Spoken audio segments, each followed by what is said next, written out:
ಅಮ್ಮ, ಈ ಸೀರೆ ನನಗ ಅತ್ತೆ ಕೊಡ್ಸಿದ್ದು 30,000. ಇದು ಉಡಿ ತುಂಬಿಸುವಾಗ ನಮ್ ತವ್ರ ಮನೇಲಿ ಕೊಟ್ಟಿದ್ದು ಶ್ರಾವಣಿ, 50,000. ತುಂಬಾ ಚೆನ್ನಾಗಿದೆ ಅದ್ಕೆ. ಮೊನ್ನೆ ನಿಮ್ಮಪ್ಪ ಗಿಫ್ಟ್ ಕೊಡ್ಸಿದ್ದಮ್ಮ ಮ್ಯಾರೇಜ್ ಡೇಗೆ. ಹೇಗಿದೆ? ಸೂಪರ್ ಆಗಿದೆಯಮ್ಮ. ಬ್ಲೌಸ್ಗೆ ಡಿಸೈನ್ ವರ್ಕ್ ಮಾಡಿಸ್ಕೋ, ತುಂಬಾ ಚೆನ್ನಾಗಿರುತ್ತೆ. ತುಂಬಾ ಚೆನ್ನಾಗಿದೆ ಅತ್ತೆ. ಏ ರೇಖಾ, ಇದ್ ಹೇಗಿದೆ? ತುಂಬಾ ಚಂದ ಇದೆ ಅಕ್ಕ. ಈ ಸೀರೆ ವ್ಯಾಲ್ಯೂ ಅವಳಿಗೇನ್ ಗೊತ್ತಾಗುತ್ತೆ ಅದ್ಕೆ? ಅವಳು ಹಾಕೋ ಸೀರೆ 1,000 ರೂಪಾಯಿಗಿಂತ ಜಾಸ್ತಿ ಇರಲ್ಲ. ಅಷ್ಟೇ ಅಲ್ವಾ ರೇಖಾ? ಅರೇಂಜ್ ಮ್ಯಾರೇಜ್ ಆಗಿದ್ರೆ ಅತ್ತೆ ಮನೆಯವ್ರು ಕೊಡಿಸ್ತಿದ್ರು. ಅಲ್ಲಿ ತವ್ರ ಮನೇಲೂ ಇಲ್ಲ, ಇಲ್ಲ ಅತ್ತೆ ಮನೇಲೂ ಕೊಟ್ಟಿಲ್ಲ.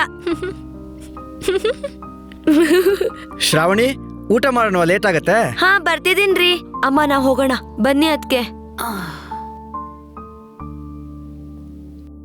ಅಮ್ಮ ರೇಖಾ. ಹಾ ಅಣ್ಣ, ಬನ್ನಿ ಕೂತ್ಕೊಳ್ಳಿ. ಒಬ್ಬ ಅಣ್ಣನಾಗಿ ಒಂದ್ ಮಾತು ಹೇಳ್ಬೇಕಮ್ಮ. ನಿನ್ಗಿರೋ ಒಳ್ಳೆತನಕ್ಕೆ, ನಿನ್ಗಿರೋ ತಾಳ್ಮೆಗೆ ಈ ಮನೆ ಸರಿಯಲ್ಲ ಅಮ್ಮ. ಇವ್ರು ಹೀಗೇನೆ ಯಾವತ್ತಿಗೂ ಬದಲಾಗೋದಿಲ್ಲ. ಈ ಮನೆ ಸರಿ ಇಲ್ಲ ಅಂತ ಮದ್ವೆ ಮಾಡ್ಕೊಂಡಿರೋ ಕಾರ್ತಿಕನ್ ಬಿಡಕ್ಕಾಗತ್ತಾ ಅಣ್ಣ? ಎಷ್ಟೇ ಕಷ್ಟ ಆದ್ರೂ ನಾ ತಡ್ಕೋತೀನಿ ಅಣ್ಣ, ಆದ್ರೆ ಕಾರ್ತಿಕನ್ ಮಾತ್ರ ಬಿಡಲ್ಲ. ಸರಿ ಅಮ್ಮ, ಹುಷಾರಾಗಿರು. ಸರಿ ಅಣ್ಣ.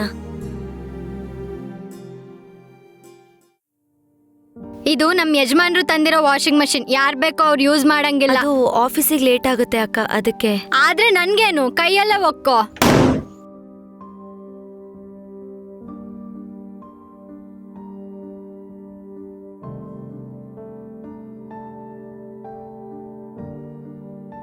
ರೇಖಾ, ನಂಗೆ ಲಾಗಿನ್ಗೆ ಲೇಟ್ ಆಯ್ತು, ನಾನು ಹೋಗ್ ಬರ್ತೀನಿ.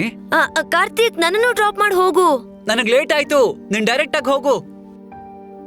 ಆಫೀಸಿಗೆ ಲೇಟ್ ಆಗಿ ಹೋಗ್ತಿದ್ಯೆ ಮಾವಯ್ಯ? ಆಫೀಸಿಗೆ ಲೇಟ್ ಆಗ್ತಿದೆ, ಬಸ್ ಸ್ಟ್ಯಾಂಡ್ ತನಕ ಬಿಡ್ಬೋದಾ ಪ್ಲೀಸ್?